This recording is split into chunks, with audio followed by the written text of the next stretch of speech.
The third thing we need to think about, and increasingly people are thinking about, of course, is energy extravagance and how we stop it.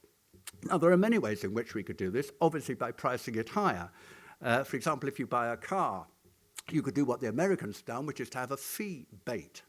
That's a combination of two parts of a word, and what it means is if you buy a car which uses more than, or rather less than 20 miles per gallon, then you are going to have to pay a charge for buying it, say $5,000 or whatever, £5,000 over and above a smaller car. If you buy a small car, then actually you get a reduction of the cost by £1,000 or £2,000. In other words, you grade it to encourage people to go for smaller cars. Obviously, that's one way of doing it. What has the government done? Well, again, very weakly. I don't know how many people came here in a SUV.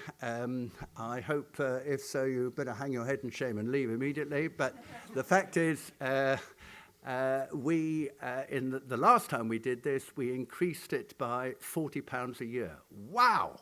That's 80 pence a week more for having one of these gas guzzlers. What a terrific disincentive. I mean, are we serious? This is the problem. Are we serious? Unless there is a drive from below, and that's why we come onto the transition movement and the way that it is the human populations rather than governments, and certainly not industries, which have to be the force behind this. It's not serious. Other ways of doing it, of course, are by the shift, as I say, towards hydrogen fuel cells. We have to resolve the critical engineering problems of reliability, of material costs, particularly platinum catalysts, and also fuel storage issues. But all of those are perfectly able to be overcome. Now, the potential for conservation is absolutely enormous. I think I may surprise you in what I say here.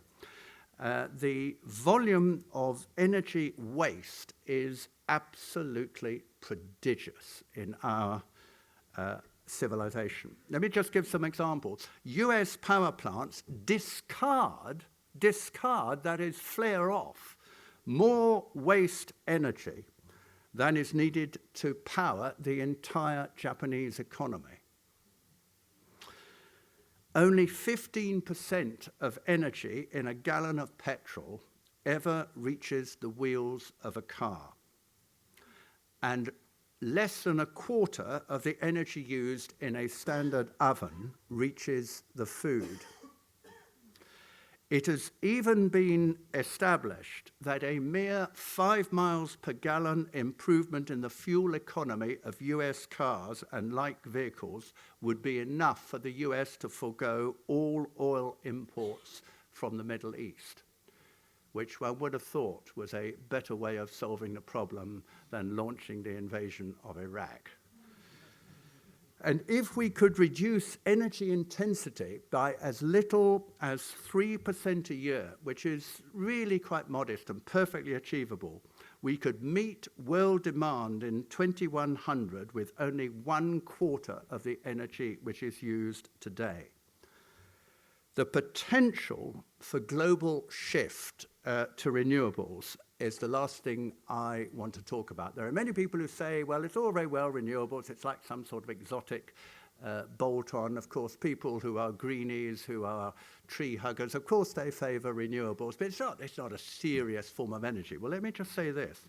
The US Department of Energy has established that 3 states alone, there are 50 states, of course, in the United States, but 3 alone, which are North Dakota, South Dakota, and Texas, have enough harnessable wind energy to meet the entire US electricity requirement. Secondly, the EU, similarly, has offshore wind potential in waters of 100 feet depth or less, which could supply the entire continental power that we need. Thirdly, China has so much wind energy that it could double its national electricity generation simply by harnessing it. And we in the UK, because 200 million years ago, our island was floated off in an immense flood, and we are now islands off the coast of the European continent, we have more wind capacity. And those of us who've held political conferences in Scotland or in Blackpool know this only too well if you go down some of the piers. We have more wind power capacity than almost the whole of Europe put together. And let me just ask you this. What proportion of our electricity requirement is produced from renewable sources of energy in the UK? Any idea? Well, yes, they're not bad answers. The actual answer is 4 or 5. It's between 4 and 5%. When I tell you that despite the fact that we have much greater capacity and capability, France, Germany, and Italy, which do not have the same capacity, use between 10 and 25% of renewables to make their electricity. In the case of Scandinavia, it's 30 to 55%. We use 5%, less than any other country in Europe bar Malta. What does that tell you? What are the possibilities of wind power? They are enormous here. What are the possibilities of solar? Well, the price has already fallen tenfold since 1980. And a recent study by the accountants KPMG estimated that the construction of a 500 megawatt plant at a cost of about $750 million, which is not enormous by government standards, would bring the wholesale price down to that of conventional energy. In other words, even financially, it is perfectly possible to move in this direction, both in terms of wind and in terms of solar. What stops it? It is the colossal political clout of the fossil fuel industries, which crowd out and squeeze out the renewable industries on the grounds that, and the politicians wilt at their knees when you say this, if you don't have us, the lights will go out. That is absolute hogwash. The capability of renewables is more than sufficient. I've probably used my time, so I will close. I conclude that the energy economy of 2030 will be a hybrid of sorts, meeting demand with alternative funds and improved energy efficiency, yet still heavily dependent on hydrocarbons, in other words, the fossil fuel industries. If we are going to change that, we cannot rely on industry. I think that goes without saying. We cannot rely on government.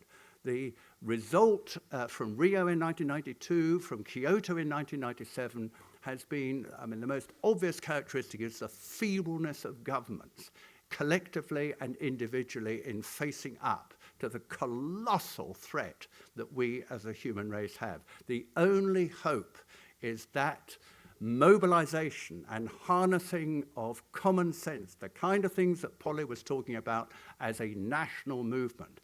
And I must say, I think the transition movement, which I think we're going to hear about now, is, I think, one of the most optimistic opportunities that I, as a politician over 40 years, can now hopefully look forward to. Thank you.